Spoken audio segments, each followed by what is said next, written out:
लाहौर के बाद अब रुख करेंगे हम पेशावर का। पेशावर वाले भी ईद मनाने में पीछे नहीं हैं। पेशावर में शहरियों ने पार्क्स का रुख किया है। मजीद जानते हैं वही मौजूद डॉन न्यूज़ की रिपोर्टर ताइबा खान से।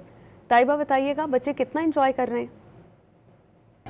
जी बिल्कुल, आज ईद का पहला रोज़ है। शहरियों ने आज दिन में सुन्नत इब्राहिमी को पूरा किया, कुर्बानी की, गोश्त जो है वो रिश्तेदारों में तकसीम किया, लजीज पकवान बनाए। और अब जो है तो शहरियों ने जो है तो पेशावर ज़ू का रुख कर लिया है, जहाँ पर जो बच्चे हैं वो ज़ू के अंदर मौजूद पार्क में झूले ले रहे हैं और जो शहरी हैं वो अपने बच्चों को खुश देख के मज़ीद खुश हो रहे हैं। समझ यहाँ पे एक शहरी मौजूद, इनसे बात करेंगे। सर, आप बताएं कि सारा दिन क्या किया? अभी ज़ू आए हुए हैं, पार्क में झूले लिए जा रहे हैं, तो उसके बाद क्या प्लान है?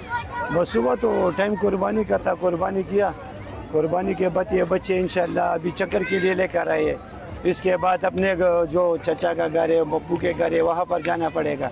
अभी तो बच्चे चक्कर के लिए आए, बच्चे यहाँ पर खुश भी हैं इंशाल्लाह। और पेशावर ज़ू ऐसा जगह यहाँ पर एक दफ़ा चक्कर लगे तो इंशाल्लाह फिर दिल करते हैं कि बार बार आ जाए इंशाल्लाह। ठीक है जी बिल्कुल, जैसे कि आप ताइबा शुक्रिया, आप हमें अपडेट कर रही थी पेशावर से, जहाँ पर पार्क्स और चिड़ियाघर साथ हैं और बच्चे बहुत इंजॉय कर रहे हैं।